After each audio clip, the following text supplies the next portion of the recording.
Hi hello എൻ്റെ കൂട്ടുകാർക്ക് എല്ലാവർക്കും നമ്മുടെ പുതിയൊരു വീഡിയോയിലേക്ക് സ്വാഗതം. എൻ്റെ കൂട്ടുകാർ വിചാരിക്കുന്നുണ്ടാവും എന്താ ബീന ഒരു പുതിയ ഇൻട്രൊഡക്ഷൻ ഒക്കെ വെറുതെ ചുമ്മാ ഒരു വെറൈറ്റി ആവട്ടെ എന്ന് വിചാരിച്ച് ചെയ്ത കേട്ടോ. ഞാൻ ഈ അപ്പൂസിന്റെ റൂമിലോട്ട് കയറൽ തീരെ കുറവാണ്. കാരണം വെച്ച് കഴിഞ്ഞാൽ കയറി കഴിഞ്ഞ് കഴിഞ്ഞാൽ നമ്മൾ കിളിപോയ അവസ്ഥയാട്ടോ. കാരണം വെച്ച് കഴിഞ്ഞാൽ അതുകൊണ്ട് അത്ര ഭംഗിയായിട്ട് നല്ല വേഷമായിട്ട് ഇട്ടേക്കും അവൻ്റെ ടേബിൾ ആയാലും ബെഡ് ആയാലും എല്ലാ സാധനവും. അതുകൊണ്ട് ഞാൻ ഇങ്ങനെ കയറൽ തീരെ കുറവ്. അപ്പൊ ഇന്ന് എനിക്ക് നോക്കിയിട്ടുണ്ടല്ലോ ഈ ബെഡ്റൂമിലോട്ട് കയറിയപ്പോഴാണെങ്കിൽ എനിക്ക് സത്യം പറഞ്ഞു കഴിഞ്ഞാൽ സങ്കടമോ വിഷമോ ഒക്കെ വന്നു. അപ്പൊ ഞാനാണെങ്കിൽ ഇതൊക്കെ ഒന്ന് പറക്കി ഒതുക്കാന്ന് പറഞ്ഞു വെച്ച് ഞാൻ ഇവിടെ കയറിയതാ. അപ്പൊ വെറുതെ എൻ്റെ കൂട്ടുകാർക്കൂടെ ഒരു വീഡിയോ ഷെയർ ചെയ്യുന്നതേ ഉള്ളൂ. ടേബിളിൽ എടുക്കുന്നതെല്ലാം അവിടെ അങ്ങനെ ഇട്ടേമിച്ചും അവൻ പോവും. അവൻ ഒന്ന് പറക്കി ഒതുക്കി വെക്കണമെന്നുള്ള ഒരു ഇതേ ഇല്ല. പിന്നെ എവിടെ നോക്കിയാലും കുറെ ചോക്ലേറ്റിന്റെ റാപ്പർ കൂട്ടുകാരുണ്ടോ. ഇതെല്ലാം അവൻ തിന്ന ചോക്ലേറ്റ് ആണ്. ഇത് ഇത്രയും ചോക്ലേറ്റുകൾ ഈ സ്കൂളിൽ ഫ്രണ്ട്സിന്റെ ബർത്ത്ഡേ ഒക്കെ ഉണ്ടാവുമല്ലോ.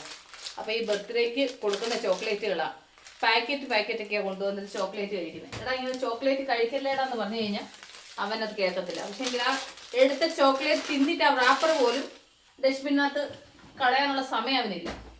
അതാണ് അവൻ്റെ അവസ്ഥ. ഈ റൂമിലോട്ട് കയറി കഴിഞ്ഞാലുണ്ടല്ലോ നമുക്ക് എപ്പോൾ തലയ്ക്ക് വട്ട് പിടിച്ചെന്ന് ചോദിച്ചാൽ മതി. ആ അവസ്ഥയാണ്. എൻ്റെ കൂട്ടുകാരുടെ വീട്ടിൽ ഇങ്ങനത്തെ ഒരെണ്ണം ഉണ്ടെന്നുണ്ടെങ്കിൽ പിന്നെ പറയണ്ട. പക്ഷേങ്കിൽ ഇവൻ്റെ സ്വഭാവത്തിൻ്റെ നേരെ വിപരീതമാണ് എൻ്റെ ബിരിക്കുട്ടൻ്റെ സ്വഭാവം. അവൻ്റെ റൂമിലോട്ട് നമ്മൾ കയറി കഴിഞ്ഞാൽ എത്ര പ്ലസൻ്റ് ആയിട്ടുണ്ടാവും എന്നറിയാമോ. നല്ല നീറ്റായിട്ട് എല്ലാ കാര്യവും എത്ര അച്ചടക്കത്തോടെ വെക്കുമെന്നറിയാമോ. ഇവന് ഞാൻ ലോണ്ട്രിയിൽ തുണി ഇന്നലെ വാഷ് ചെയ്യാൻ കൊണ്ടുപോയിട്ട് ബക്കറ്റ് തിരിച്ച് ഇവിടെ കൊണ്ടുവന്നിട്ടുണ്ട്. അവന് ഇട്ട തുണി അതെടുത്ത് ലോണ്ട്രിയിലോട്ട് ഇടാൻ പോലും അവന് നേരെയില്ല. എന്തിനു പറയുന്നത് ഊരുന്നല്ല അവിടെ കളി. എൻ്റെ കൂട്ടുകാരോട് പറഞ്ഞു കഴിഞ്ഞാൽ നിങ്ങളുടെ വീട്ടിൽ ഇങ്ങനെയുള്ള സാധനങ്ങൾ ഉണ്ടാവും എന്ന് വിചാരിച്ചിട്ട് പറഞ്ഞു കേട്ടോ. കണ്ടോ ഇനി ഇതിന് ബെൽറ്റ് ഊരൽ എൻ്റെ ജോലിയാണ്. അവന് യൂണിഫോം ഊരിക്കഴിഞ്ഞാൽ അതിൻ്റെ ബെൽറ്റ് പോലും ഊരാനുള്ള ഇതില്ല അവന്. അങ്ങനെയാണ് എൻ്റെ മക്കളുടെ ഓരോ പരിപാടികൾ. മക്കളുടെ എന്ന് പറഞ്ഞു കഴിഞ്ഞാൽ എൻ്റെ അപ്പൂസിൻ്റെ കേട്ടോ. അപ്പൂസിനെ ഒന്ന് റെഡിയാക്കി എടുക്കണമെന്നുണ്ടെങ്കിൽ ഞങ്ങൾ ഇനി എന്തെല്ലാം ടാസ്ക് ചെയ്താലൊക്കുന്ന നമ്മൾ പറയുമ്പോൾ അത് ഞാൻ ഭയങ്കര ബിസിയായിരുന്നു, എനിക്ക് അന്നേരം അത് ചെയ്യണമായിരുന്നു, അതുകൊണ്ട് ഞാനത് മറന്നുപോയതാണ്, ഇത് മറന്നുപോയതാണ്. ഇത് കേട്ട് നമുക്ക് തലവരാതെ പിടിച്ചു. അപ്പം ഞാൻ ആദ്യം എൻ്റെ റൂം ഒന്ന് പറക്കി ഒതുക്കിയും വെച്ച് അടുക്കളയിലേക്ക് കയറണം. അപ്പോൾ അടുക്കളയിൽ ഇന്ന് ചോറും കറിയൊക്കെ ഞാൻ വെക്കണം. അപ്പം കുക്കറിനകത്ത് അരി അടപ്പ് ഇട്ടു, ഓഫ് ചെയ്തിട്ടേക്കുന്നുണ്ട്. കുറേ നേരമായി. അപ്പൂൻ്റെ കബോർഡ് നോക്കിക്കഴിഞ്ഞാൽ പിന്നെ നമുക്ക് തല എന്താ പറയുക കറങ്ങും. അപ്പോൾ ഞാനാണെങ്കിൽ ഓരോ സൈഡ് ഇങ്ങനെ പറക്കി ഒതുക്കി എനിക്കിത് കണ്ടിട്ട് സഹിക്കാൻ കയറിയതാണ് കേട്ടോ. അപ്പോൾ എൻ്റെ കൂട്ടുകാർ കണ്ടില്ലേ ഇവിടുത്തെ അവസ്ഥകൾ. അപ്പോൾ ഇനി നേരെ അങ്ങ് അടുക്കളയിലോട്ട് പോവാം. കാരണം വെച്ച് കഴിഞ്ഞാൽ കൊണ്ട് ഉച്ചക്കലത്തേന് എനിക്ക് പാചകം ആയിട്ടില്ല. ഉച്ചക്കലത്തേന് പാചകം ചെയ്യണം. ഉച്ചക്കലത്തേന് പാചകം ചെയ്യണമെന്ന് പറഞ്ഞാൽ ഇപ്പം അടുക്കള ഒരുവിധം ഒന്ന് ക്ലീനാക്കി പാത്രങ്ങളെല്ലാം പറക്കിയിട്ട് പാത്രങ്ങൾ വാരി ഇവിടെ വെളിയിൽ കണ്ട എൻ്റെ കൂട്ടുകാർ എല്ലാം ഇവിടെ ഇട്ടിട്ടുണ്ട്. ഇനി ഇതിനെല്ലാം ഒന്ന് തേച്ച് മഴക്കണം. ആദ്യം പാചകം കഴിഞ്ഞിട്ടുള്ളൂ ബാക്കി കാര്യം. ആദ്യം പാചകം ചെയ്യട്ടെ. ഞാൻ രാവിലെ എന്താ ഓർക്കാൻ വന്നത്, രാവിലെ എന്നാ ചെയ്ത്, രാവിലെ ആണെന്നുണ്ടെങ്കിൽ ഇന്ന് അപ്പൂസിനും അച്ചയ്ക്കും പുളിയോഗര ഉണ്ടാക്കി. പുളിയോഗര ഇന്നലെ വെച്ച റൈസ് ഇരിപ്പുണ്ടായിരുന്നു, അതുകൊണ്ട് പുളിയോഗര ഉണ്ടാക്കി മുട്ടയും പുഴുങ്ങി അവർക്ക് കൊടുത്തു വിട്ടു. രാവിലെ ഇന്നലെ നീർദോശയായിരുന്നു. അപ്പം ആ നീർദോശയുടെ മാവ് കുറച്ച് ബാക്കിയുണ്ടായിരുന്നു. അപ്പം അത് 2 പേർക്കുള്ള ദോശയ്ക്കുള്ള മാവുകളായിരുന്നു. അപ്പോൾ 2 പേർക്ക് അതുണ്ടാക്കി, 2 പേർക്ക് ഗോതമ്പ് ദോശ ഉണ്ടാക്കി.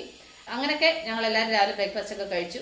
അതുകൊണ്ട് ചോറും കറിയും വെച്ചില്ല. അപ്പം ഞാൻ രാവിലെ ആണെന്നുണ്ടെങ്കിൽ ഇന്നലെ മുതൽ ചെറുതായിട്ട് എക്സസൈസ് ചെയ്തു തുടങ്ങി. അപ്പോൾ ഞാൻ രാവിലെ എക്സസൈസ് ചെയ്യാൻ പോയപ്പോൾ ഞാൻ കുക്കറിനകത്ത് അരി വിസിലടുപ്പിച്ചിട്ട് ഓഫ് ചെയ്തിട്ടാണ് പോയത്. അതുകൊണ്ട് ചോറായിട്ടുണ്ട്. ഇനി ഇച്ചിരി സാമ്പാർ വെക്കണം, കോവയ്ക്കത്തോരൻ വെക്കണം, അത് കഴിഞ്ഞിട്ട് മീൻ വറക്കണം. അപ്പോൾ ഇതാണ് ഇന്നത്തെ എൻ്റെ ലഞ്ച് എന്ന് വെച്ച് കഴിഞ്ഞാൽ ഉണ്ടാക്കി കഴിഞ്ഞാലേ ലഞ്ച് ആവുള്ളൂ, അത് വേറെ സത്യം. അപ്പം ഇപ്പോൾ രാവിലെ അച്ഛയാണെന്നുണ്ടെങ്കിൽ രാവിലെ പോകും. ഇപ്പോൾ അപ്പൂസിന് 7:30 പോകേണ്ടതുകൊണ്ട് അച്ഛൻ അപ്പോഴത്തേക്ക് റെഡിയാവും. അപ്പൂസിനെ കൊണ്ടുപോയി വിട്ടിട്ട് വന്ന് ബ്രേക്ക്ഫാസ്റ്റ് കഴിച്ച് അച്ഛൻ പോകും. അതുകൊണ്ട് ഞാൻ എന്നാ ചെയ്യും, രാവിലെ തട്ടിക്കൂട്ട് പരിപാടികളാണ്. ഒന്നുകിൽ പുളിയോഗരയോ എഗ് റൈസോ പിന്നെ ഫ്രൈഡ് റൈസ് ഇങ്ങനെയൊക്കെയാണ് 2 ദിവസമായിട്ട് കൊടുത്തു വിടുന്നത്. അപ്പോൾ എനിക്ക് സത്യം പറഞ്ഞു കഴിഞ്ഞാൽ കൊണ്ട് എനിക്ക് ഒരക്കായിട്ട് വെക്കുന്നതെന്ന് വെച്ചാൽ ഭയങ്കര മടിയാണ്. അപ്പോൾ ഞാൻ മനസ്സിൽ വിചാരിച്ച് ഇന്നിപ്പോൾ ഉച്ചയ്ക്ക് എല്ലാം ആക്കി വെച്ചാൽ നാളെ രാവിലെ എല്ലാം ചൂടാക്കിയിട്ട് വേഗം കൊടുത്തു വിടാൻ പറ്റുമല്ലോ എന്ന് വിചാരിച്ചിട്ടാണ് റെഡ് റൈസ് വെച്ചിട്ട് ഇപ്പോൾ 3 ദിവസമായി. ഇന്നിപ്പോൾ ബുധനാഴ്ചയല്ലേ, തിങ്കൾ ചൊവ്വയൊക്കെ വൈറ്റ് റൈസ് ആയിരുന്നു. അപ്പോൾ എനിക്കിന്ന് ചുമന്നിരിച്ചോറ് കഴിച്ചേ പറ്റൂ എന്നുള്ളൊരു ഇത് വന്നിട്ടാണ് ഞാൻ രാവിലെ ചുമന്നിരിച്ചോറ് കുക്കറിനകത്ത് ഇട്ടിട്ട് ഞാൻ താഴെ പോയി കുറച്ച് എക്സസൈസ് ഒക്കെ ചെയ്തിട്ട് വന്നു കഴിഞ്ഞിട്ട് മറ്റുള്ള പരിപാടികളൊക്കെ ചെയ്തു കഴിച്ചു. കഴിപ്പും കുടിയൊക്കെ കഴിഞ്ഞ് എല്ലാം കഴിഞ്ഞിട്ട് അടുക്കളയിലോട്ട് കയറിയതാണ്. അപ്പോൾ നമുക്കിത് സമയം കളയണ്ട, നമുക്ക് ഇന്നത്തെ പരിപാടിയിലേക്ക് കയറിയാലോ. അപ്പം ഞാനെന്നുണ്ടെങ്കിൽ ചോറ് അങ്ങനെ രീതിയിൽ വെച്ചതാണ്, കണ്ടില്ലേ. അപ്പം അത് വെള്ളമൊക്കെ വറ്റി വെന്തിരിപ്പുണ്ട്. അപ്പം ഇതിനകത്ത് കുറച്ച് വെള്ളം ഒഴിച്ചൊന്ന് തിളപ്പിക്കണം. ഇതൊന്ന് വേറൊരു പാത്രത്തിലോട്ട് മാറ്റണം. കാരണം വെച്ച് കഴിഞ്ഞാൽ ഇതിനകത്ത് വെള്ളം ഒഴിച്ച് തിളപ്പിക്കാൻ പറ്റത്തില്ല, കാരണം നിറയായി. ഞാനിന്ന് അരി ഇച്ചിരി കൂടി പോയെന്ന് തോന്നുന്നു, എന്നും ഇടുന്നതിനെക്കാട്ടി ഇച്ചിരി കൂടി ഇട്ടെന്ന് തോന്നുന്നു. അതാ ഇത് നിറഞ്ഞു പോയത്. അല്ലെന്നുണ്ടെങ്കിൽ ഞാൻ എപ്പോഴും 2 ഗ്ലാസ് തികച്ചെടുത്തില്ല, എന്ന് ഇച്ചിരി 2 ഗ്ലാസ് നിറയെ ഇട്ടാൻ തോന്നും, അതുകൊണ്ടാണ്. അപ്പോൾ ഞാൻ വലിയ ചരുവത്തിലോട്ട് മാറ്റി വെള്ളം ഒഴിച്ചു. ഇനി ഇതൊന്ന് നന്നായിട്ടൊന്ന് തിളപ്പിക്കാം. തിളപ്പിച്ചിട്ട് ഊറ്റിയിട്ടാൽ മതി. അപ്പോൾ അത് അവിടെ നിന്ന് ആവട്ടെ. ആ നേരത്തിന് സാമ്പാർ വെക്കാം. അപ്പോൾ ഞാൻ ചോറ് വെച്ച കുക്കർ തന്നെ കഴുകിക്കൊണ്ട് വന്നു. അപ്പോൾ ഇതിനകത്ത് തന്നെ സാമ്പാർ വെക്കാം. അപ്പോൾ ഒരുപാട് പാത്രങ്ങൾ നിരത്തി ഇടേണ്ടി വരത്തില്ലല്ലോ. തൊമര അടുപ്പിലോട്ട് ഇട്ട് കഴിഞ്ഞാൽ അത് അവിടെ നിന്ന് വേവുന്ന നേരത്തിന് പിന്നെ പച്ചക്കറി അരിയാലോ. എനിക്ക് പിന്നെ ഹൈറ്റ് കൂടുതലായതുകൊണ്ട് ഇങ്ങനത്തെ ഉള്ള സാധനങ്ങളൊക്കെ വെച്ച് വേണം ഇങ്ങനെയുള്ള സാധനങ്ങളൊക്കെ മേളിൽ നിന്ന് എടുക്കാൻ. കാരണം വെച്ച് കഴിഞ്ഞാൽ ഒരെണ്ണം തള്ളി അകത്തോട്ട് വെച്ചിട്ട് അടുത്തത് എടുക്കും, അത് കഴിഞ്ഞാൽ അടുത്ത തള്ളി ഇപ്പുറത്തോട്ട് വെച്ചിട്ട് അടുത്തത് എടുക്കും. ഇതാണ് പരിപാടി. ഇന്നൊരു സാമ്പാർ വെച്ചാണ്ടല്ലോ 2 ദിവസത്തിനാവും. ഞാൻ ഈ സാമ്പാറൊക്കെ വെക്കുമ്പോൾ ഇച്ചിരി കൂടുതൽ വെക്കും. അപ്പോൾ നമുക്ക് 2 ദിവസത്തിന് ആവുമല്ലോ എന്ന് വിചാരിച്ചിട്ട്. നാളെ ഇഡ്ഡലിക്കൂടെ വെള്ളത്തിൽ ഇട്ട് കഴിഞ്ഞാൽ രാവിലെ ഇഡ്ഡലി സാമ്പാറും ആവും. ഇതെല്ലാം അങ്ങ് ക്ലീൻ ചെയ്ത് റെഡിയാക്കി അങ്ങ് വെച്ച് കഴിഞ്ഞാലേ അത് തിളയ്ക്കുന്ന സമയത്ത് അടുപ്പിലോട്ട് അങ്ങ് വെക്കാമല്ലോ. അത് ഞാൻ ചെയ്യാം. അപ്പോൾ ഇത് ഇവിടെ ഇരിക്കുകയും ചെയ്യും. ആ നേരത്തിനങ്ങ് പച്ചക്കറി അരിയും. അപ്പോൾ സാമ്പാറിന് വേണ്ടുന്ന പച്ചക്കറികളെല്ലാം എടുത്ത് ഇങ്ങോട്ട് കൊണ്ടുവന്ന കേട്ടോ. എന്നിട്ട് നിങ്ങൾക്ക് 4 ബോക്സേ ഉള്ളൂ. 4 ബോക്സിനകത്ത് 4 തരം പച്ചക്കറി ഇട്ട് വെക്കും, ബാക്കിയൊക്കെ കവറിനകത്ത് ഇട്ട് വെക്കും. അപ്പം സാമ്പാറിന് വേണ്ടുന്ന കഷ്ണങ്ങളെല്ലാം എടുത്ത് വെച്ചിട്ട് നമുക്ക് പരിപാടി തുടങ്ങാം. അപ്പം സാമ്പാറിനുള്ള എല്ലാ പച്ചക്കറി എടുത്തിട്ടുണ്ട്. ഉള്ളി, ഉരുളൻകിഴങ്ങ്, അരമുറി പടവലങ്ങ, 5-6 ബീൻസ്, 2 ക്യാരറ്റ്, 2 വഴുതനങ്ങ. അപ്പോൾ ഇത്രയാണ് എൻ്റെ സാമ്പാറിൻ്റെ കഷ്ണങ്ങൾ കേട്ടോ. പിന്നെ ഞാൻ ചേന ഉണ്ടെന്നുണ്ടെങ്കിൽ ചേന ഇടും. പിന്നെന്താ, അത്രയൊക്കെ ഉള്ളൂ. ഞാൻ വേറൊന്നും അങ്ങനെ സാമ്പാറിന് ചേർക്കാറില്ല. പിന്നെ മുരിങ്ങയ്ക്ക ചിലപ്പോൾ ഇടും, കാരണം എനിക്ക് ആ മുരിങ്ങയ്ക്ക ഈ കുക്കറിനകത്തിട്ട് വേകുമ്പോൾ ഉണ്ടല്ലോ അതങ്ങ് ഉടഞ്ഞു പോകുന്നത് കൊണ്ട് എനിക്ക് മുരിങ്ങയ്ക്കയുടെ വലിയ താല്പര്യമില്ല. അല്ലെങ്കിൽ പിന്നെ മുരിങ്ങയ്ക്ക സെപ്പറേറ്റ് ആയിട്ട് വേവിക്കൊക്കെ വേണം. അതുകൊണ്ട് മുരിങ്ങയ്ക്ക ചിലപ്പോഴൊക്കെ മേടിക്കും, ചിലപ്പോൾ മേടിക്കത്തില്ല. പക്ഷെ അവിയലിന് ഞാൻ മുരിങ്ങയ്ക്ക ഇല്ലാതെ അവിയൽ വെക്കത്തില്ല. ഇനിയിപ്പോൾ ഒരു ദിവസം അവിയൽ വെക്കണം, കാരണം വെച്ചാൽ അവിയൽ കൂട്ടിയിട്ടിപ്പം കുറേ നാളായി. ഒന്ന് പോകണം. അവിയലിനുള്ള കഷ്ണങ്ങളെല്ലാം ഉണ്ടെങ്കിൽ എനിക്ക് അവിയലിനോടൊരു താല്പര്യമുള്ളൂ. എനിക്ക് ചേന, ചേമ്പ്, പിന്നെ ഏത്തക്ക എല്ലാ സാധനം ഉണ്ടെന്നുണ്ടെങ്കിൽ എനിക്ക് അവിയലിനോടൊരു ഇഷ്ടമുള്ളൂ. അപ്പോൾ അതുകൊണ്ട് അവിയൽ വെക്കാനെ കൊണ്ട് ചേനയും ചേമ്പും ഒക്കെ പോയി മേടിച്ചോണ്ട് വന്നെങ്കിലേ ഉള്ളൂ. ചേന, ചേമ്പ്, ഏത്തക്കായൊക്കെ ഉണ്ടെങ്കിൽ പറ്റും. പിന്നെ കുമ്പളങ്ങ. എനിക്ക് അവിയലിന് ഒരുപാട് കഷ്ണങ്ങളൊന്നുമില്ല, ഇത്രയാണ് എൻ്റെ കഷ്ണങ്ങൾ.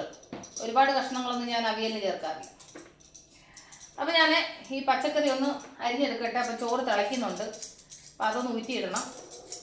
അത് കഴിഞ്ഞിട്ട് ഈ പച്ചക്കറി ഒന്ന് ക്ലീൻ ചെയ്ത് വേഗം ഒന്ന് അരിഞ്ഞെടുക്കട്ടെ.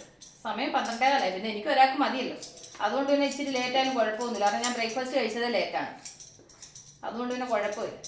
വെറുതെ രാവിലത്തെ വിശേഷങ്ങളൊക്കെ എൻ്റെ കൂട്ടുകാരോട് ഒന്ന് ഷെയർ ചെയ്ത്. അപ്പോൾ എന്നോട് എപ്പോഴും ചോദിക്കും, പിന്നെ പാചകത്തെ കുറിച്ചിട്ട് ഇപ്പോൾ വീഡിയോ ഒന്നും ഇല്ലല്ലോ എന്ന് എല്ലാവരും പരാതി. കാരണം എൻ്റെ കൈ കഴിഞ്ഞിട്ട് ഇപ്പോൾ കുറേ ദിവസമായിട്ട് നമ്മൾ പാചകത്തിൻ്റെ വീഡിയോകളോ റെസിപ്പികളൊന്നും ഇടുന്നില്ലല്ലോ. ഓക്കെ, അപ്പോൾ നമുക്ക് പച്ചക്കറി ഒന്ന് അരി കഴിഞ്ഞിട്ട് കാണാം. ഞാൻ ചോറ് ഊറ്റിയിട്ടിട്ട് തൊമര അങ്ങ് വേവിക്കാൻ വെച്ച് കേട്ടോ. അപ്പോൾ തൊമര തിളയ്ക്കുന്ന നേരത്തിന് ഈ പച്ചക്കറി അരിഞ്ഞ് കഴുകി പരിപ്പിൻ്റെ കൂടെ ഇടുകയും ചെയ്യാമല്ലോ. ഞാൻ ഈ വഴുതനങ്ങ, അതുപോലെ തന്നെ ആണെങ്കിൽ ഉരുളൻകിഴങ്ങ്, ഈ സാധനമൊക്കെ ഉണ്ടല്ലോ അരിഞ്ഞ് വെള്ളത്തിനകത്ത് ഇട്ടിട്ട് ഞാൻ കഴുകുമായിരുന്നുള്ളൂ. ഈ ചെറിയ പീസായിട്ട് അരിഞ്ഞ് വെള്ളത്തിടും. അപ്പോൾ ഈ വഴുതനങ്ങയുടെയൊക്കെ കറ ഉണ്ടെങ്കിൽ അങ്ങ് പോകും. വഴുതനങ്ങ അതുപോലെ ഉരുളൻകിഴങ്ങിൻ്റെയൊക്കെ കറ ഉണ്ടെന്നുണ്ടെങ്കിൽ അങ്ങ് പോകും. അതുകൊണ്ട് ഞാൻ അങ്ങനെ ചെയ്യാറ്. അങ്ങനെ പച്ചക്കറി എല്ലാം അരിഞ്ഞു, അതിലിട്ട് കൊടുത്തു. അതിലേക്ക് ഇത് പിങ്ക് സാൾട്ടിൻ്റെ തന്നെ കല്ലുപ്പാണ് കേട്ടോ. അപ്പോൾ അത് കല്ലുപ്പ് കുറച്ചിട്ട്, എന്നിട്ടൊരു 1/4 സ്പൂണും ഇല്ല, കുറച്ച് മഞ്ഞൾപ്പൊടി കേട്ടോ. ആ പച്ചക്കറിക്ക് ഒരു മഞ്ഞ കളർ പിടിക്കാൻ വേണ്ടിയിട്ട്. അപ്പോൾ ഇത് ഇത്ര ഒന്നിട്ട് മിക്സ് ചെയ്തേ വെച്ച് കുക്കർ അടച്ചങ്ങ് വേവിച്ചാൽ അത് അവിടെ നിന്ന് വേവും. ചിലവർ പരിപ്പ് വേവിച്ച് കഴിഞ്ഞ് പിന്നെ പച്ചക്കറി ഒരുപാട് വേവിക്കത്തില്ല, കുറച്ച് വേവിക്കാറുള്ളൂ. പക്ഷെ ഞാനെന്ന് വെച്ചാൽ ഈ പരിപ്പും പച്ചക്കറി എല്ലാം ഒരുമിച്ചിട്ട് വേവിക്കുന്നതിന് വെച്ചാൽ ഇവിടെ ഈ സാമ്പാറിനകത്തൊക്കെ സെപ്പറേറ്റ് ആയിട്ട് പച്ചക്കറി കിടന്നു കഴിഞ്ഞാണല്ലോ ഇവന്മാർ പറക്കി സൈഡിൽ വെക്കും. ഇതാകുമ്പോൾ ഞാൻ വേവിച്ചിട്ട് ഒരു മീഡിയമായിട്ട് അങ്ങ് ഉടച്ചിട്ട് സാമ്പാർ വെച്ചാലുണ്ടല്ലോ ആ പച്ചക്കറി അവന്മാർ കഴിക്കുകയും ചെയ്യും. അപ്പോൾ എൻ്റെ മക്കളുടെ വയറ്റിൽ പച്ചക്കറി ചെല്ലുകയും ചെയ്യും. ഇല്ലെന്നുണ്ടെങ്കിൽ പച്ചക്കറി കഴിക്കാൻ ഭയങ്കര മടിയാണ്. തോരനൊക്കെ ആണെങ്കിൽ കഴിക്കും. സാമ്പാറിനകത്ത് കിടക്കുന്ന പച്ചക്കറി എൻ്റെ അപ്പൂസിന് വലിയ പ്രിയമില്ല. അത് കഴിഞ്ഞിട്ട് കോവയ്ക്ക തോരൻ വെക്കാമെന്ന് വിചാരിച്ചു. എൻ്റെ കൂട്ടുകാർ കോവയ്ക്ക് തോരൻ വെക്കാറുണ്ടോ? തോരനാണോ വെക്കുന്നത്, മെഴുക്ക് പുരട്ടിയാണോ കൂടുതൽ വെക്കുന്നത്? നല്ലത് തോരൻ വെക്കുന്നതാണ്. പക്ഷേ അത് അരിയാൻ ഇച്ചിരി സമയം എടുക്കും. മെഴുക്ക് പുരട്ടി ആകുമ്പം 4ആയിട്ട് കീറിയും കിട്ടാൽ മതി. അങ്ങനത്തെ എളുപ്പ വഴികളൊക്കെ ഉണ്ടല്ലേ, ശരിയല്ലേ? അപ്പം ഞാനിന്ന് വിശാലമായിട്ടുള്ള ഊണാണ്. അപ്പോൾ ഇത് ഇച്ചിരി നേരം ഒന്ന് വെള്ളത്തിൽ കിടക്കട്ടെ. അത് കഴിഞ്ഞിട്ട് അത് ക്ലീൻ ചെയ്തിട്ട് അരിയാം. ആ നേരത്തിന് മീൻ ഇനി ഐസ് ഫുള്ള് പോയിട്ടില്ല കേട്ടോ, ഐസ് നിൽക്കുന്നതേ ഉള്ളൂ. ഞാൻ ഇന്നലെ ഫ്രീസറിൽ നിന്ന് എടുത്ത് ഫ്രിഡ്ജിൽ വെച്ചതാ. ഇതെന്താ മീൻ എൻ്റെ കൂട്ടുകാർക്ക് അറിയാമോ? ഇതാണ് ചെമ്പല്ലി. കേട്ടിട്ടുണ്ടോ? കേട്ടിട്ടുണ്ടോ? നിങ്ങളാണ് കേൾക്കാത്തല്ലേ? എന്തൊരു ചോദ്യം ബീന, കേട്ടിട്ടുണ്ടോന്ന്? ഇനി ഇത്രയും കൂടെ ഐസ് ഉണ്ട്. അപ്പോൾ ഈ മീൻ പക്ഷെ കറി വെച്ചിട്ട് എനിക്ക് വലിയ ടേസ്റ്റ് തോന്നിയില്ല കേട്ടോ. വറുത്ത് കഴിഞ്ഞാൽ നല്ല ടേസ്റ്റ് ആയിരിക്കും എന്ന് വിചാരിക്കുന്നു. പിന്നെ മസാല വരട്ടിയാൽ മതി. ഇതെല്ലാം ക്ലീൻ ചെയ്ത് റെഡിയാക്കി വെച്ചേക്കുന്ന സാധനമല്ല. ഒന്ന് കഴുകി ക്ലീൻ ചെയ്തിട്ടൊന്ന് മസാല വരട്ടിയാൽ മതി, അധികം പണിയില്ല. അപ്പോൾ മീൻ ക്ലീൻ ചെയ്തെടുത്തു. സാമ്പാർ കുറേ വിസിലടിച്ചു, അത് ഓഫാക്കിയിട്ടു. അപ്പോൾ ഇനി മീൻ വറക്കാനുള്ള മസാലകൾ എടുക്കണം. അതിന് വേണ്ടിയിട്ട് 1/4 ടീസ്പൂൺ മഞ്ഞൾപ്പൊടി, 1 ടീസ്പൂൺ മുളക് പൊടി, 1/2 ടീസ്പൂൺ കുരുമുളക് പൊടി, 1/2 ടീസ്പൂൺ ഇഞ്ചി വെളുത്തുള്ളി പേസ്റ്റ്, ആവശ്യത്തിന് ഉപ്പ്. അത് കഴിഞ്ഞ് ഞാൻ മിക്കവാറും മീൻ വറക്കാനെ കൊണ്ട് നാരങ്ങ ഉണ്ടെങ്കിൽ ഞാൻ നാരങ്ങ നീര് ചേർക്കും കേട്ടോ. എപ്പോഴും ഞാൻ മീൻ വറക്കുന്നതിനും ചിക്കൻ വറക്കുന്നതിനും നാരങ്ങ നീരുണ്ടെങ്കിൽ മിസ് ചെയ്യത്തില്ല. നാരങ്ങ ഉണ്ടെങ്കിൽ നാരങ്ങ നീര് ചേർക്കും. അപ്പോൾ അത് നന്നായിട്ട് ഒന്ന് മിക്സ് ചെയ്തതിന് ശേഷം വെള്ളം നോക്കാം. കാരണം വെച്ച് കഴിഞ്ഞാൽ നമ്മൾ നാരങ്ങ നീര് ചേർത്ത് കഴിയുമ്പം ഒരുവിധം ആവശ്യത്തിന് വെള്ളം ആവും. പിന്നെ നമ്മൾ ഈ മീൻ പെറുക്കിയിടുമ്പോൾ ഉണ്ടല്ലോ, മീനിനകത്തൊരു വെള്ളത്തിൻ്റെ അംശം ഉണ്ടാവുമല്ലോ. അപ്പോൾ അത് നന്നായിട്ട് നമ്മൾ കൈ കൊണ്ടങ്ങ് മിക്സ് ചെയ്യുമ്പോൾ ഉണ്ടല്ലോ, മീനിനകത്ത് ആ വെള്ളത്തിൻ്റെ അംശം കൊണ്ടങ്ങ് ഇതാകുമ്പോൾ നമുക്ക് അതിൻ്റെ ആവശ്യം വരുത്തുള്ളൂ. വേറെ വെള്ളം ചേർക്കേണ്ട ആവശ്യം വരികയില്ല. ഇത് പിന്നെ പീസ് മീൻ ആയതുകൊണ്ട് പിന്നെ കുഴപ്പമില്ല. മറ്റേ മീനൊക്കെ ആകുമ്പോൾ നമ്മളിങ്ങനെ വരിഞ്ഞെടുത്തിട്ടൊക്കെ അല്ലേ വെക്കുന്നത്. ഇതാകുമ്പോൾ പിന്നെ അങ്ങനെ വരിഞ്ഞ് ഇത് ചെയ്യേണ്ട ആവശ്യമൊന്നുമില്ലല്ലോ, പീസ് മീനല്ലേ. അപ്പോൾ കറക്റ്റ് മസാലയായിരുന്നു കേട്ടോ എടുത്തത്. നന്നായിട്ട് മസാല വരട്ടി. അപ്പോൾ ഇത് മസാല ഇവിടെ പിടിക്കുന്ന നേരത്തിന് സാമ്പാറിന് കടുക് വറക്കാം, കോവയ്ക്ക തോരൻ വെക്കാം. അത് കഴിഞ്ഞിട്ട് ലാസ്റ്റ് മീൻ വറുത്താൽ മതി. അപ്പോൾ നമ്മുടെ മീൻ ഫ്രൈക്കുള്ള മസാല എല്ലാം റെഡിയാക്കി വെച്ചത് കണ്ടോ. ഇതെല്ലാം പെട്ടെന്നാണ്. സാമ്പാറിന് ചേർക്കാൻ ഉലുവയില്ല. അപ്പോൾ ഞാൻ ഇച്ചിരി ഉലുവ വറക്കാൻ അടപ്പിലോട്ട് ഇട്ടതാണ്. ഉലുവ അങ്ങനെ കടുക് വറക്കുമ്പോൾ ചേർത്താലേ ഇടയ്ക്കൊക്കെ നമുക്ക് അടിക്കും. ഇത് പൊടി ചേർത്ത് കഴിഞ്ഞാൽ പിന്നെ ആ ഒരു പ്രശ്നം വരത്തില്ലല്ലോ. അതിന് വേണ്ടി ഉലുവ വറക്കാൻ വെച്ചതാണ്. അത് കഴിഞ്ഞിട്ട് ഈ കോവയ്ക്ക കൈക്ക് കയ്യോറ ഇടട്ടെ. അല്ലെന്നുണ്ടെന്നുണ്ട് ഈ കോവയ്ക്കയ്ക്ക് തോരൻ അരിയുമ്പോൾ ഉണ്ടല്ലോ, എൻ്റെ കൈയൊക്കെ വരിഞ്ഞ് ഒരു പരുവാവും. ഞാനിത് ഇങ്ങനെ കനം കുറച്ച് ഇങ്ങനെ അരിയട്ടോ തോരന്. അപ്പോൾ ഞാനിതെല്ലാം ഒന്ന് അരിഞ്ഞെടുക്കട്ടെ. അപ്പോൾ ഞാൻ ഈ കോവയ്ക്ക് ഇതുപോലെ ചെറുതായിട്ട് അരിഞ്ഞെടുത്തു. ഇതിലേക്ക് കുറച്ച് ഉപ്പും അതുപോലെ ഒരു 1/4 ടീസ്പൂൺ മഞ്ഞൾപ്പൊടി. ഇത് ഇത്രയും ഇട്ടിട്ടുണ്ടല്ലോ, കൈ കൊണ്ട് നന്നായിട്ട് ഇങ്ങനെ ഞെവിടും. ആക്ച്വലി ചില കോവയ്ക്കൊക്കെ ഭയങ്കര കൊഴുപ്പായിരിക്കും. ചില കോവയ്ക്കാണെന്നുണ്ടെങ്കിൽ കൊഴുപ്പേ ഉണ്ടാവത്തില്ല. അത് നമുക്കിതിങ്ങനെ ഇളക്കുമ്പോൾ മനസ്സിലാവും. ചില കോവയ്ക്കാണെങ്കിൽ ഞാനിങ്ങനെ എടുത്തിട്ട് അരിഞ്ഞിട്ട് ഇപ്പം മെഴുക്കുവരട്ടി വെക്കാനായാലും തോരൻ വെക്കാനായാലും ഞാനിങ്ങനെ ചെയ്തിട്ടാണ് ചെയ്യാറ്. അപ്പോൾ ഈ കൊഴുപ്പ് നമ്മൾ എടുത്തിട്ട് വെക്കുമ്പോൾ ഉണ്ടല്ലോ, നമ്മൾ ഈ തോരൻ വെച്ചാലും അതുപോലെ തന്നെ മെഴുക്കുവരട്ടി വെച്ചാലും ഇങ്ങനെ ഒട്ടിപ്പിടിക്കാതെ നല്ല എന്താ പറയുക ഉതിരായിട്ട് കിടക്കും. മനസ്സിലായില്ലേ? അതുകൊണ്ടാണ് ഞാൻ ഇങ്ങനെ ചെയ്യുന്നത്. അപ്പോൾ ഞാൻ ഇതിങ്ങനെ ഉപ്പും മഞ്ഞളും ഇട്ടിട്ട് ഒന്ന് ഞെവിടിയും വെച്ചും ഒരു 2 മിനിറ്റ് ഇങ്ങനെ വെക്കും. അത് കഴിഞ്ഞ് ഇങ്ങനെ പിഴിഞ്ഞെടുത്ത് കഴിഞ്ഞാലുണ്ടല്ലോ അങ്ങനെ കൊഴുപ്പ് എന്തെങ്കിലും ഉണ്ടെങ്കിൽ പോകും. പക്ഷേ ഇതിനകത്ത് വലിയ കൊഴുപ്പില്ല. കാരണം നമ്മളിത് മിക്സ് ചെയ്യുമ്പോഴേ മനസ്സിലാവുന്നത്. അല്ലെങ്കിൽ കൈയൊക്കെ കുഴകുഴാന്നാവും ഈ കോവയ്ക്കയുടെ കൊഴുപ്പിന്. പക്ഷേങ്കിൽ ഇത് അത്ര വലിയ കൊഴുപ്പില്ല. എന്നാൽ കൂടി ഞാൻ ഇച്ചിരി മഞ്ഞളും ഉപ്പും പിന്നെ ഇതിട്ടിട്ട് ഞാനൊന്ന് മിക്സ് ചെയ്ത് ഇങ്ങനെ വെച്ചാണ്. ഇച്ചിരി കഴിഞ്ഞ് വെച്ച് നമുക്ക് കൊഴുപ്പുണ്ടോ ഇല്ലയോ നോക്കിയാൽ വെച്ച് ഇങ്ങനെ പിഴിഞ്ഞിട്ട് സെപ്പറേറ്റ് ആക്കിയിട്ട് നമുക്ക് എടുക്കാം. അപ്പം ശ്രദ്ധിക്കേണ്ട കാര്യം വേറൊന്നുമല്ല, ഈ തോരന് നമ്മൾ ഉപ്പും മഞ്ഞപ്പൊടി ഇട്ടേമിച്ചുമാണ് ഇത് ചെയ്തേക്കുന്നത്. അതുകൊണ്ട് പിന്നെ തോരന് ഉപ്പിടുമ്പോൾ നോക്കിയിട്ട് ഉപ്പ് കുറവുണ്ടെങ്കിൽ മാത്രമേ ഇടാവൂ കേട്ടോ. അതൊന്നും ശ്രദ്ധിക്കേണ്ട കാര്യമാണ്. കാരണം ഇത് നമ്മൾ ഓർക്കാതെ പിന്നെ ഉപ്പ് വരെ ഇട്ട് കഴിഞ്ഞാൽ പിന്നെ തോരൻ കഴിക്കാൻ പറ്റാത്ത അവസ്ഥയാണ്. അപ്പോൾ ഇത് ഇച്ചിരി നേരം ഇവിടെ ഇരിക്കട്ട്. സാമ്പാർ ഞാൻ വേവിച്ചിട്ട് ഓഫ് ചെയ്തിട്ടായിരുന്നു. അപ്പോൾ ഏറൊക്കെ പോയി നന്നായിട്ട് വെന്തിട്ടുണ്ട്. ഒന്ന് ചെറുതായിട്ടൊന്ന് ഉടച്ചേം വെച്ച് ഒരു ശരീരത്തിലോട്ട് അങ്ങ് മാറ്റാം. കാരണം ഇതിപ്പോൾ കുക്കറിനകത്ത് നമ്മൾ പിന്നെ മസാല എല്ലാം കൂടെ ഒക്കെ ചേർക്കുമ്പോഴത്തേന് പറ്റത്തില്ല. അതുകൊണ്ട് വേറെ ചരുവത്തിലോട്ട് അങ്ങ് മാറ്റിയിട്ട് കടുക് വറക്കാം. ഞാൻ ഈ സാമ്പാർ വെക്കുമ്പോൾ സാമ്പാർ പൊടി ഒന്നും ചേർക്കത്തില്ല കേട്ടോ. മുളക് പൊടി, മല്ലിപ്പൊടി, മഞ്ഞൾപ്പൊടി, ഉലുവപ്പൊടി, കായപ്പൊടി ഇത്രയും ചേർക്കത്തുള്ളൂ. ഞാൻ സാമ്പാർ പൊടി ഉപയോഗിക്കത്തേ ഇല്ല. ഞാൻ കഴിയുന്നത് പാക്കറ്റ് പൊടി യൂസ് ചെയ്യത്തേ ഇല്ല കേട്ടോ. വീട്ടിൽ നിത്യം ഉപയോഗിക്കുന്ന എല്ലാ പൊടികളും ഞാൻ വീട്ടിൽ പൊടിക്കാറാണ് പതിവ് കേട്ടോ. അപ്പോൾ സാമ്പാർ ഉടച്ചെടുത്തിട്ടുണ്ട്. അപ്പോൾ ഇനി ഞാൻ കടുക് വറുത്താലോ ഇതിന്. അപ്പോൾ ഞാൻ സാമ്പാർ കടുക് വറുക്കാൻ വേണ്ടിയിട്ട് ചീനിച്ചട്ടി അടുപ്പിലോട്ട് വെച്ചിട്ട്. അപ്പോൾ ഈ ചീനിച്ചട്ടിക്കകത്ത് അങ്ങ് തോരന് വെക്കാമല്ലോ. അപ്പോൾ സാമ്പാറിന് കടുക് വറുത്തിട്ട് അതിലേക്ക് അതൊന്ന് ഇത് ചെയ്തിട്ട് ആ ചീനിച്ചട്ടിയിലോട്ട് അങ്ങ് തോരന് വെക്കാമല്ലോ എന്ന് വിചാരിച്ചിട്ടാണ് ഈ ചീനിച്ചട്ടി എടുത്തത് കേട്ടോ. അപ്പോൾ ഞാൻ ആവശ്യത്തിന് എണ്ണ ഒഴിച്ച് കൊടുക്കുന്നുണ്ട്. ഇതിലേക്ക് ഒരു 1/2 ടീസ്പൂൺ കടുക്. ഇപ്പോൾ കടുക് നന്നായിട്ട് പൊട്ടുന്നുണ്ട്. അപ്പോൾ ഇതിലേക്ക് കുറച്ച് ചെറിയുള്ളി, കറിവേപ്പില, ഉണക്കമുളക്, അപ്പോൾ അത് ഇതിലേക്ക് അങ്ങ് ഇട്ട് കൊടുക്കുക. അപ്പോൾ ഉള്ളിയും കറിവേപ്പിലയും മുളകൊക്കെ നന്നായിട്ട് മൂത്തിട്ടുണ്ട്. ഇനി നമുക്ക് ഇതിലേക്ക് അങ്ങ് മസാല ചേർത്ത് കൊടുക്കാം. നിങ്ങളുടെ എരിവിനനുസരിച്ചിട്ട് മുളക് എടുക്കണം കേട്ടോ. ഞാനിപ്പം ഇതിനൊരു 2 ടേബിൾ സ്പൂൺ മുളക് പൊടി എടുക്കുന്നുണ്ട്.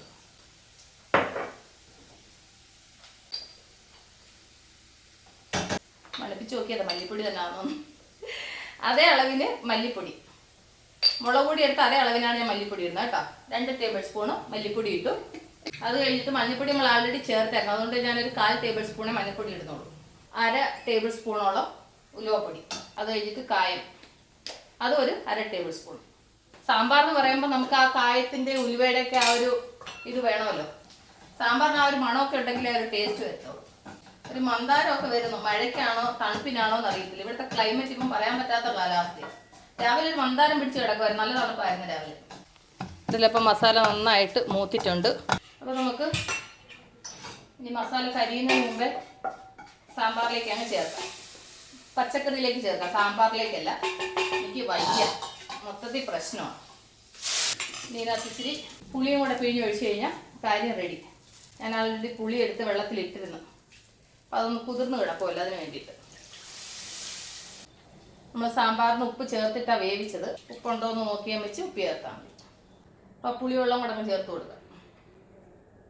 ഉപ്പ് കുറവാണ്, അപ്പോൾ ഇച്ചിരി ഉപ്പ് കൂടെ ചേർത്ത് കൊടുക്കുന്നുണ്ട്. നമ്മുടെ സാമ്പാർ റെഡി ആയിട്ടുണ്ട്. അപ്പോൾ കണ്ടില്ലേ, നല്ല അടിപൊളി സാമ്പാർ. ഇനി ഒന്ന് തിളച്ച് ഒന്ന് സെറ്റായെങ്കിൽ നമ്മുടെ സാമ്പാറിന് ആ ഒരു ടേസ്റ്റ്. കാരണം നമ്മൾ മസാല ചേർത്തത് ഇപ്പോഴല്ലേ, ഒന്ന് തിളച്ച് ഒന്ന് സെറ്റാവണം. അപ്പോൾ മസാലയൊക്കെ അതിനകത്തൊന്ന് പച്ചക്കറിക്കകത്തൊക്കെ ഒന്ന് പിടിച്ചൊന്ന് റെഡി ആകുമ്പോൾ സാമ്പാർ റെഡി. സാമ്പാറിന് ഇപ്പുറത്തോട്ട് മാറ്റിയിട്ട് ഇതിലേക്ക് എന്നിട്ട് ഈ ചീനിച്ചട്ടിയിലോട്ട് തന്നെ തോരൻ വെക്കാം. അപ്പോൾ നമ്മൾ അന്നേരം ഈ കോവയ്ക്ക മഞ്ഞളും ഉപ്പും പരത്തിയിട്ട് ഇതിൽ വെച്ചായിരുന്നു. അതിൻ്റെ ആ കൊഴുപ്പൊക്കെ ഇളകി റെഡിയായിട്ട് ഇരിപ്പുണ്ട്. അപ്പോൾ ഞാൻ അതിനെ എൻ്റെ വെള്ളമൊക്കെ ഒന്ന് ഇങ്ങനെ പിഴിഞ്ഞ് കളഞ്ഞിട്ട് വേറെ പാത്രത്തിലോട്ടങ്ങ് മാറ്റുന്നുണ്ട്.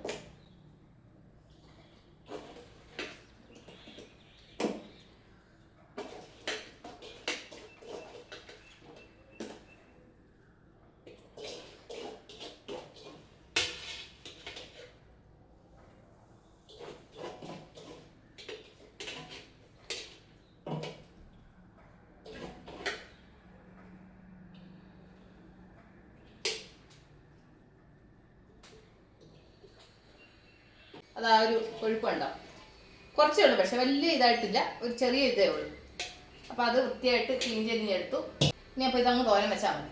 അപ്പോൾ ചീനിച്ചട്ടി ചൂടായി ഇതിലേക്ക് ഞാൻ കുറച്ച് എണ്ണ ഒഴിച്ച് കൊടുക്കുന്നുണ്ട്. എന്നിട്ട് ഇതിലേക്കൊരു 1/2 ടീസ്പൂൺ കടുക്. ഇനി സ്പൂണ് തേടാനുള്ള നേരമൊന്നുമില്ല. കടുക് പൊട്ടുമ്പോൾ ഇതിലേക്ക് ഒരു ചെറിയ കഷ്ണം സവാളയും ഒരു ഉണക്കമുളകും ഇച്ചിരി കറിവേപ്പിലയും കൂടെ. അപ്പോൾ അത് ഇതിലേക്ക് ഞാൻ ഇട്ടു.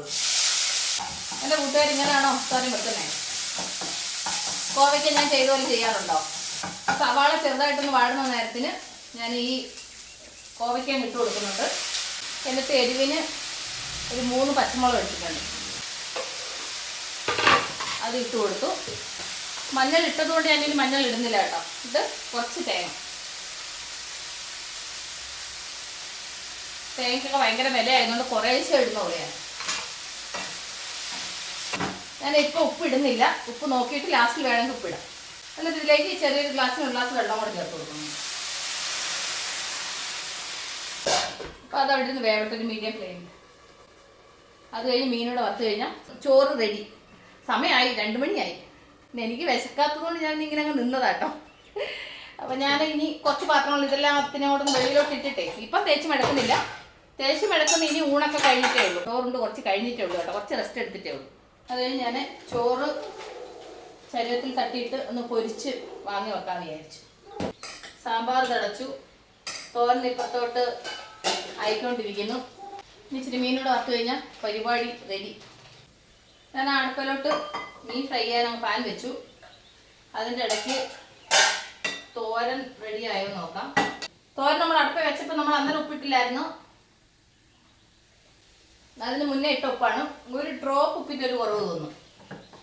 വേണമെങ്കിൽ ഇടാമെന്നേ ഉള്ളൂ കേട്ടോ. അതൊരു കുറവായിട്ട് ഫീൽ ആവുന്നില്ല, എനിക്ക് കറക്റ്റാണ്. പിന്നെ ഇവിടെ ഉള്ളവർ അവർക്ക് ഇച്ചിരി ഉപ്പ് വേണമെങ്കിൽ എന്ന് വിചാരിച്ചിട്ട് ഞാൻ ഒരു പിഞ്ച് ഉപ്പ് കൂടെ ഇട്ട് കേട്ടോ. അല്ലെങ്കിൽ ആ മഞ്ഞൾ ഉപ്പ് ഇട്ട് ഞെവിടി എടുത്ത സമയത്ത് ചേർത്തുപ്പിൻ്റെ ആവശ്യമുള്ളതായിരുന്നു. ഇത് നന്നായിട്ട് ഡ്രൈ ആയി. സ്റ്റൗ ഒന്ന് ഓഫ് ചെയ്യണം അത് കേട്ടോ. ഈ പാനിലോട്ട് എണ്ണ ഒഴിച്ചിട്ട് മീൻ അങ്ങ് ഫ്രൈ ചെയ്യാം. ഒരു 4 പീസ് ഫ്രൈ ചെയ്യുന്നുള്ളൂ. ഇതിനിപ്പോൾ ഒരു ദിവസത്തിനൂടെ ആവും. ഒരു പീസിൻ്റെ ആവശ്യമുള്ള ഒരാൾക്ക്. മീനിൻ്റെ ഒരു മണം വേണം, അത്ര തന്നെ, അല്ലാതെ വലിയ വിഷയമൊന്നുമില്ല. ഇതിനൊരു ബോക്സിലാക്കി അങ്ങ് വെച്ചാൽ പിന്നെ വേണമെങ്കിൽ പിന്നെ ഫ്രൈ ചെയ്യാം. ഓക്കെ, അപ്പം ഉച്ചക്കലത്തെ പരിപാടി ഒരുവിധം സെറ്റായി. മീനൊന്ന് അടച്ച് വെച്ച് കഴിഞ്ഞാൽ രാവിലെ വേഗം മീൻ വേവും. അപ്പോൾ ഇവിടെ എല്ലാം ഒരുവിധം ഞാൻ ഒതുക്കി. എനിക്കിവിടെ സ്റ്റോർ റൂം ഉള്ളത് കൊണ്ട് ഞാൻ എല്ലാ സാധനങ്ങളും ഈ സ്റ്റോർ റൂമിലോട്ടാണ് കൊണ്ട് വെക്കുന്നത്. അതുകൊണ്ട് അടുക്കളയിൽ എനിക്ക് കുറച്ച് സ്ഥലം ഫ്രീ ആണ്. ഇപ്പോൾ സ്റ്റോർ റൂമിനകത്ത് മസാലകളായാലും അരി ആയാലും ഉപ്പായാലും മുളകായാലും എല്ലാ സാധനം മേടിച്ചുകൊണ്ട് ഒരുമിച്ചെടുത്ത് അതിലോട്ടങ്ങ് വെക്കും. അതുകൊണ്ട് എൻ്റെ സ്റ്റോർ റൂം നല്ല അവസ്ഥയിലായിരിക്കും കിടക്കുന്നത് കേട്ടോ. എന്ന് വെച്ച് കഴിഞ്ഞാൽ എല്ലാം കൊണ്ടിരുന്ന് ഡം ചെയ്യുന്ന അതിനകത്തോട്ടാണ്. അപ്പോൾ എൻ്റെ കൂട്ടുകാരുടെ പാചക വിശേഷങ്ങളൊക്കെ കണ്ടില്ലേ. അപ്പോൾ ഞാൻ മീനോടൊന്ന് ഫ്രൈ ആയി കഴിഞ്ഞാൽ നമ്മുടെ ഇന്നത്തെ പരിപാടി കഴിഞ്ഞു അല്ലേ. മീന് ഒരു സൈഡ് നന്നായിട്ട് ഫ്രൈ ആയി, ആ സൈഡ് കൂടെ ഒന്ന് ഫ്രൈ ആയാൽ റെഡി. അപ്പം പാചകം കഴിഞ്ഞ സ്ഥിതിക്ക് ഈ സ്ലാബ് അങ്ങ് ക്ലീൻ ചെയ്താൽ ആരെങ്കിലും അകത്തോട്ട് വന്നു കഴിഞ്ഞാൽ ഓ അടുക്കള എത്ര നീറ്റായിട്ട് കിടക്കുന്ന മീനാണ്. പാത്രം വാരി വെളിയിൽ ഇട്ടിട്ടുണ്ടെന്നുള്ളത് വരുന്നവർക്ക് അറിയത്തില്ലല്ലോ. നമ്മൾ പാത്രമൊക്കെ വെളിയിൽ വാരി ഇട്ടിട്ട് നമ്മൾ കിച്ചണൊക്കെ ക്ലീനാക്കി റെഡിയാക്കി ഇട്ടേക്കുമെന്ന് അവർക്ക് അറിയത്തില്ലല്ലോ. അപ്പം നമ്മൾ സമയം കിട്ടുമ്പോൾ നമ്മൾ പാത്രം കഴുകും. സമയം കിട്ടുമ്പോൾ എന്ന് വെച്ചാൽ ഞാനിപ്പോൾ ചോറിന് കഴിഞ്ഞാൽ ഇച്ചിരി കഴിഞ്ഞിട്ട് കഴുകും കേട്ടോ. അത് വേറെ സത്യം. രാവിലെ ഒരു ട്രിപ്പ് കഴുകി കഴിഞ്ഞതാണ്. അത് കഴിഞ്ഞിട്ടുള്ള രാവിലത്തെ പാചകത്തിൻ്റെ മുതലുള്ള പാത്രങ്ങളാണ് വെളി കിടക്കുന്നത്. ഇവിടെ നമുക്ക് ഓപ്പൺ കിച്ചൺ ആയതുകൊണ്ട് ഹോളിലോട്ട് ആരെങ്കിലും കയറുവാണെങ്കിൽ അവിടെ നിന്ന് നോക്കുമ്പോഴേ നമ്മുടെ അടുക്കള മുഴുവനും കാണാൻ പറ്റും. അതുകൊണ്ട് ഞാൻ എപ്പോഴും പാത്രങ്ങളെല്ലാം ഒഴിവാക്കി സ്ലാബ് ഒന്ന് ക്ലീനാക്കി വെക്കും എപ്പോഴും. അപ്പോൾ എൻ്റെ മീൻ ഫ്രൈ റെഡി ആയിട്ടുണ്ട്. ഞാൻ വേറെ പാത്രത്തിലോട്ട് ഞാൻ മാറ്റും കേട്ടോ. ഇതൊക്കെ കഴുകാനിടാമല്ലോ, അതിന് വേണ്ടിയിട്ടാണ്. അപ്പോൾ എനിക്ക് സാമ്പാർ, ചൂട് സാമ്പാർ, ചൂട് ചോറ്, മീൻ വറുത്തത്, അത് കഴിഞ്ഞിട്ട് കോവയ്ക്കത്തോരൻ ഉണ്ടോ. കോവയ്ക്കത്തോരൻ അങ്ങനെ പിഴിഞ്ഞ് ഇത് ചെയ്യുന്നുണ്ടല്ലോ, എങ്ങും ഒട്ടത്തൊന്നുമില്ല ഉണ്ടല്ലോ. നല്ല സെപ്പറേറ്റ് ആയിട്ട് എല്ലാം കിടക്കുന്നുണ്ടോ. നല്ല ഹെൽത്തി ആയിട്ടുള്ള സാധനമാണ്. അപ്പോൾ ഊണ് കഴിച്ചാലോ. അപ്പോൾ ഇനി എനിക്ക് വെയിറ്റ് ചെയ്യാനുള്ള സ്റ്റാമിന ഇല്ല കേട്ടോ. ആഹാ, എനിക്ക് ചോറ്, സാമ്പാർ, അത് കഴിഞ്ഞ് ഇങ്ങനെ ഒരു കഷ്ണം മീൻ വറുത്തത്, പിന്നെ തോരൻ നിർബന്ധമില്ല. പിന്നെ നമ്മൾ പച്ചക്കറി നന്നായിട്ട് കഴിക്കുന്നത് നല്ലതല്ലേ, അതുകൊണ്ട് കുറച്ച് തോരനോട് എടുത്തു. അപ്പോൾ ഇതാണ് എൻ്റെ ലഞ്ച് മക്കളെ. അപ്പോൾ നമുക്ക് പോയി ഇരുന്ന് കഴിക്കാം. ഇതാണ് പ്രശ്നം, ചൂടോടെ എടുത്തു കഴിഞ്ഞാൽ ഇതിൻ്റെ ചൂട് പോകാൻ വെയിറ്റ് ചെയ്യണ്ടേ.